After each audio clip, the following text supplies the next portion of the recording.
ఒకప్పుడు యుద్ధం అంటే వేల సంఖ్యలో సైనికులు, భారీ ట్యాంకులు కళ్ల ముందు కదిలేవి. కానీ ఇప్పుడు యుద్ధక్షేత్రం పూర్తిగా మారిపోయింది. ఆకాశంలో గర్జిస్తూ వెళ్లే ఫైటర్ జెట్ల కంటే నిశ్శబ్దంగా వచ్చే చిన్న డ్రోన్లే ఎక్కువ ప్రమాదకరంగా మారుతున్నాయి. కేవలం కొన్ని లక్షల రూపాయలతో తయారయ్యే ఒక డ్రోన్ కోట్ల విలువైన రక్షణ వ్యవస్థలను కుప్పకూల్చగలుగుతుంది. అసలు ఈ కామికాజే డ్రోన్లు అంటే ఏంటి?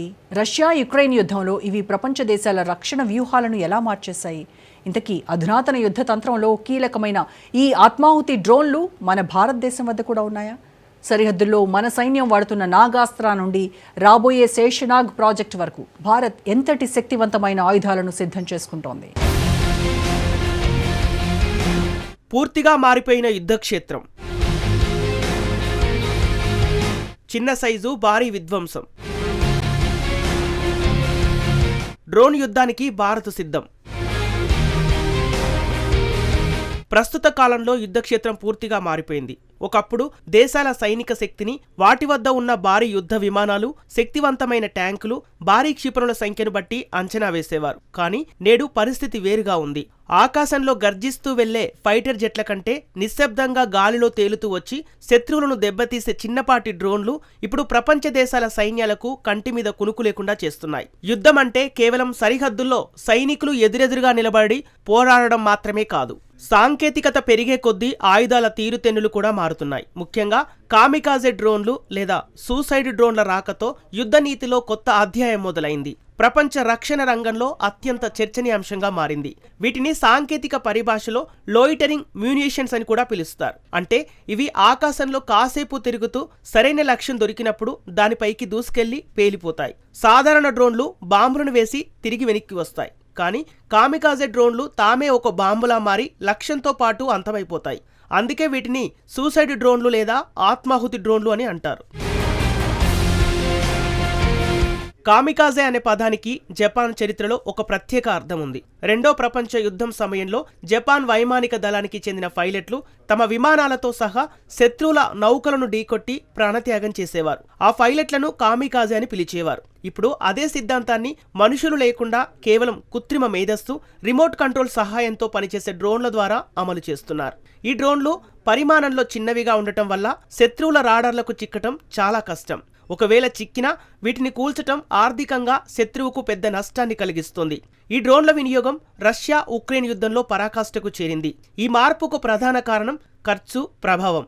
ఇరాన్ తయారు చేసిన షాహెడ్ వంటి కామికాజే డ్రోన్ల గురించి మనం వినే ఉంటాం. ఇలా తయారు చేసిన షాహెడ్ 136 వంటి డ్రోన్లు రష్యాకు పెద్ద ఆయుధంగా మారాయి. ఒక్క డ్రోన్ తయారీకి అయ్యే ఖర్చు సుమారు $20,000 నుంచి $30,000 వరకు ఉంటుంది. అంటే మన భారతీయ కరెన్సీలో సుమారు 20 నుండి 40 లక్షల రూపాయల లోపే. కానీ ఈ చిన్న డ్రోన్ను కూల్చడానికి శత్రు దేశాలు ఉపయోగించే క్షిపణుల ఖర్చు అక్షరాల కోట్లలో ఉంటుంది. అంటే తక్కువ పెట్టుబడితో శత్రువు యొక్క అత్యంత ఖరీదైన రక్షణ వ్యవస్థలను నిర్వీర్యం చేయటం. 10 లక్షల రూపాయల డ్రోన్లను అడ్డుకోవటానికి 10 కోట్ల రూపాయల క్షిపణిని వాడటం అనేది ఏ దేశ ఆర్థిక వ్యవస్థకైనా పెద్ద దెబ్బ.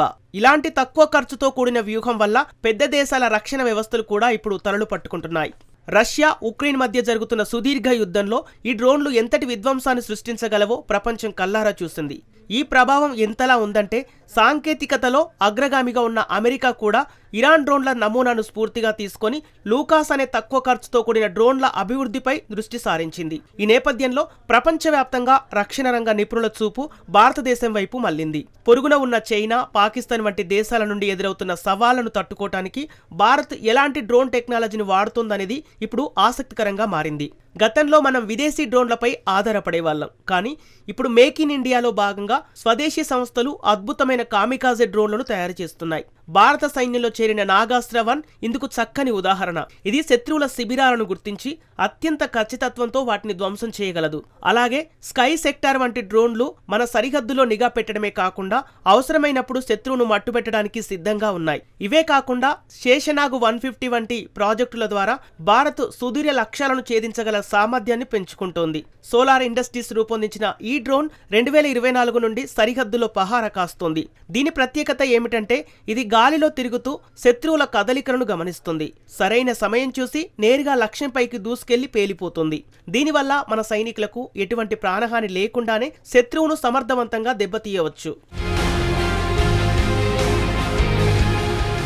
2025 ఫిబ్రవరిలో జరిగిన శేషనాగ్ 150 పరీక్షలు భారత రక్షణ రంగంలో కొత్త ఆశలను చిగురింపజేశాయి. వీటితో పాటు ప్రాజెక్టు కాల్ అనే మరో ప్రాజెక్టు ద్వారా నోయిడాకు చెందిన ఐజీ డిఫెన్స్ సంస్థ కూడా తక్కువ ఖర్చుతో కూడిన లాంగ్ రేంజ్ డ్రోన్లను సిద్ధం చేస్తోంది. లడఖ్ వంటి ఎత్తైన ప్రాంతాల్లో చైనా సరిహద్దు వెంబడి వీటిని పరీక్షించడం ద్వారా భవిష్యత్తులో రాబోయే ముప్పులను భారత్ ముందుగానే పసిగడుతోందని అర్థమవుతోంది. డ్రోన్ యుద్ధంలో మరో ప్రమాదకరమైన అంశం స్వార్మ్ టెక్నాలజీ. దీనిని తేనెటీగల దండుతో పోల్చవచ్చు. ఒకేసారి వందల సంఖ్యలో చిన్న చిన్న డ్రోన్లు సమూహంగా వచ్చి దాడి చేస్తే ప్రపంచంలో ఉన్న అత్యంత శక్తివంతమైన ఎయిర్ డిఫెన్స్ సిస్టమ్ కూడా వాటిని పూర్తిగా అడ్డుకోగలదు. ఒక 10 డ్రోన్లను కూల్చినా మిగిలిన డ్రోన్లు లక్ష్యాన్ని చేరుకొని విధ్వంసం సృష్టించగలవు. భవిష్యత్తులో యుద్ధాలు విమాన వాహన నౌకలు లేదా భారీ ట్యాంకుల మధ్య కంటే ఇలాంటి చిన్నపాటి డ్రోన్ల మధ్య జరిగే అవకాశం ఎక్కువగా కనిపిస్తోంది. అయితే ఈ సాంకేతికత వల్ల కొన్ని సవాళ్లు కూడా ఉన్నాయి. ఉగ్రవాద సంస్థల చేతుల్లోకి ఇలాంటి తక్కువ ఖర్చుతో కూడిన డ్రోన్లు వెళ్తే అది ప్రపంచ శాంతికి ముప్పుగా పరిణమిస్తుంది. అందుకే డ్రోన్లను తయారు చేయడమే కాకుండా వాటిని సమర్థవంతంగా అడ్డుకోగల యాంటీ డ్రోన్ టెక్నాలజీపై కూడా దేశాలు దృష్టి పెడుతున్నాయి. లేజర్ ఆయుధాలు, జామింగ్ సిస్టమ్ వంటివి ఇప్పుడు కొత్తగా అభివృద్ధి చెందుతున్నాయి. భారత్ కూడా డ్రోన్ల తయారీతో పాటు వాటిని అడ్డుకునే వ్యవస్థలను కూడా సమాంతరంగా అభివృద్ధి చేస్తోంది. యుద్ధాలలో డ్రోన్ల ప్రాముఖ్యత పెరగటానికి ప్రధాన కారణం ప్రాణనష్టం తగ్గటం. ఒక యుద్ధ విమానం శత్రువు భూభాగంలోకి వెళ్ళినప్పుడు అది కూలిపోతే పైలట్ ప్రాణాలకు ముప్పు ఉంటుంది. కానీ డ్రోన్ల విషయంలో ఆ ప్రమాదం లేదు. ఎక్కడో సుదూర ప్రాంతంలో కూర్చొని రిమోట్ ద్వారా లేదా కృత్రిమ మేధస్సు సహాయంతో వీటిని నియంత్రించవచ్చు. దీనివల్ల సైనికుల ప్రాణాలకు రక్షణ దొరకడమే కాకుండా శత్రువుల కదలికలను అత్యంత సమీపం నుండి గమనించే అవకాశం కలుగుతుంది. నిఘా పెట్టడం నుండి క్షిపణులతో దాడి చేయటం వరకు డ్రోన్లు ఇప్పుడు అన్ని రంగాల్లో కీలకంగా మారాయి. ఇవి కేవలం దాడులు చేయడమే కాకుండా డ్రోన్లు యుద్ధక్షేత్రంలో కంటికి కనిపించని వేగులా పనిచేస్తాయి. గతంలో శత్రువు ఎక్కడ ఉన్నాడో తెలుసుకోవటానికి ప్రమాదకరమైన పరిస్థితుల్లో సైనికులు వెళ్లాల్సి వచ్చేది. ఇప్పుడు అత్యాధునిక కెమెరాలు, సెన్సార్లు ఉన్న డ్రోన్లు నిమిషాల వ్యవధిలోనే శత్రువుల స్థావరాలను, వారి ఆయుధ నిల్వలను గుర్తించి సమాచారాన్ని అందిస్తున్నాయి. దీనివల్ల యుద్ధ విమానాలు మరియు ఫిరంగులు అత్యంత ఖచ్చితత్వంతో లక్ష్యాలను ఛేదించగలుగుతున్నాయి. ఒక్క మాటలో చెప్పాలంటే డ్రోన్లు లేని యుద్ధం ఇప్పుడు ఊహించడం అసాధ్యం.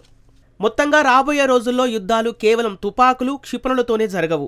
సాంకేతికత మరియు మేధస్సుతో కూడిన డ్రోన్లే రేపటి యుద్ధ విజేతలను నిర్ణయిస్తాయి. తక్కువ ఖర్చుతో ఎక్కువ నష్టాన్ని కలిగించగల ఈ డ్రోన్ల విషయంలో భారత్ స్వావలంబన సాధించడం ద్వారా తన సరిహద్దులను మరింత భద్రంగా ఉంచుకోగలుగుతుంది. విదేశీ సాంకేతికతపై ఆధారపడకుండా స్వదేశీ సంస్థలను ప్రోత్సహిస్తూ భారత్ వేస్తున్న ఈ అడుగులు దేశ రక్షణ రంగాన్ని ప్రపంచంలోనే అగ్రస్థానంలో నిలబెడతాయనడంలో సందేహం లేదు.